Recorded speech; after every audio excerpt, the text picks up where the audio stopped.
So, hey guys, welcome back to my channel, and for today's video is nakakaranas tayo ngayon ng typhoon dito sa probinsya, and after many years, ngayon ko lang ulit alam mo yun, narinig ko yung mga malakas na ng bubong kasi 'di ba sa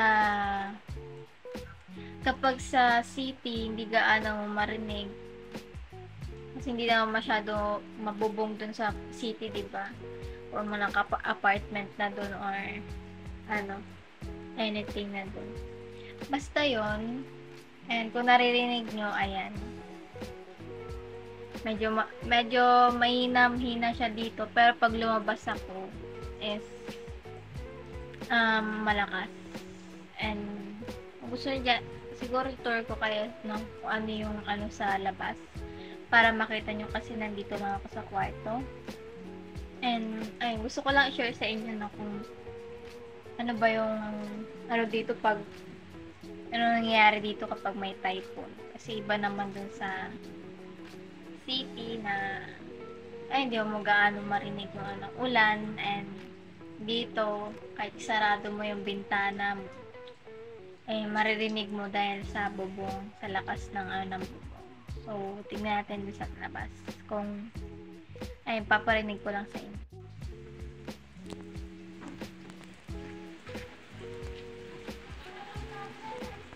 So, ito guys, yung sa labas ng namin.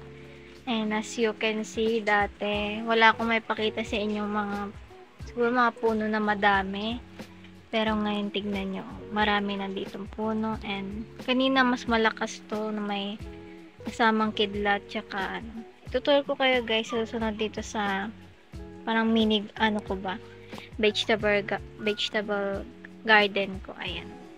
Kasi yung iba patubo pa lang, so excited ako na i-share sa inyo yon. And dito may mga halaman din ako dito.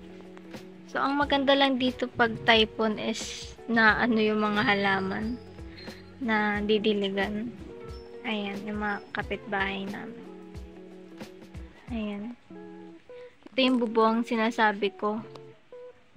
Ayan. Pag mas malakas, di mo marinig yung sa loob. And kapag may kausap ka man, hindi mo marinig. Kailangan mo sumigaw.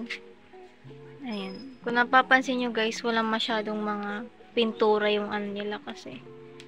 Hindi ko alam. Siguro wala sila pambili or expensive dito para sa kanila. Parang din sa amin, wala ding pintura, hindi kagaya sa city is meron. So, ayun.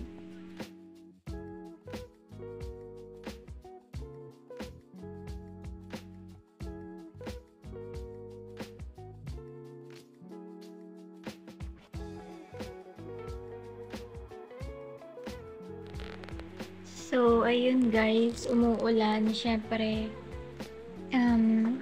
inspect nyo na guys kapag umuulan dito, maingay yung bubong kasi hindi na makagaya sa city is may pagka-soundproof na na makapal yung ng bubong. Eh dito rinig na rinig mo, sobrang lakas. So, syempre expect mo nang laging bahain dito. Ayan yung mga tanim ko na ng baha. So ayan, yan yung guys yung expect nyo pag dito kayo sa probinsya. Dito ako sa loob kasi umuulan. So, ayun. So, ito guys yung sinasabi ko na kapag umuulan na malakas. Ayun.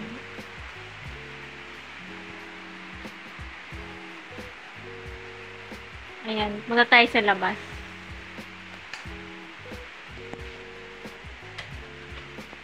Yung labas. Ayan yung poso.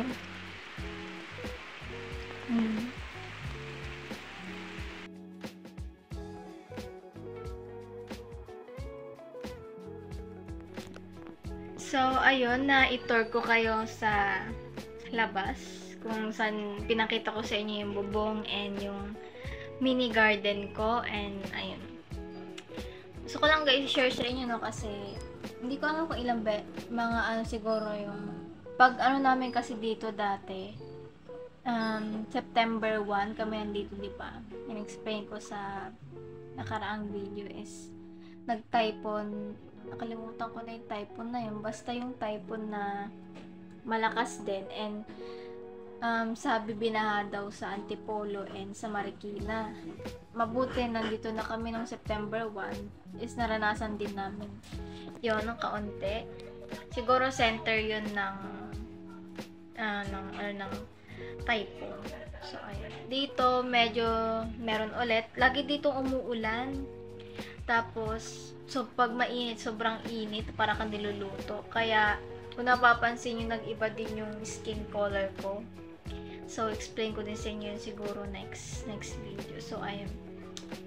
So, kung tatanong nyo kung nasan din yung mga aso namin nandito, nadala namin sila. Ayan. Nasa kabila yung isa, 2 kwarto to. And, itutour ko din sa inyo siguro kung pwede. Yung dito sa inuupahan namin. So, kasi dati ata, nag-tour din ako. Or nakikita nyo lang sa A Day in My Life ko dati. So, ayun. Ayan si Chucho. Kung natatandaan nyo, na ayan siya. Ayan. So, ayun. Yun yung i-share ko sa inyo, no, kapag nagta-typhoon dito. Tapos kapag minsan, kapag tina-typhoon dito is nawawalan ng kuryente. Ayun. Dito, hindi ka na mawawalan ng tubig kung may bomba ka, poso, ganun. And dito, uso na dito yung gripo, hindi kagaya dati. Nung bata ako, wala ditong gripo. Or pa kung may gripo man siguro sa mayaman. Pero dito, mahirap man ng mayaman, meron na silang gripo. So, ayan. Dito, wala pa kaming, ayan. Naririnig nyo, pati yung kulog. Ayun. Kapag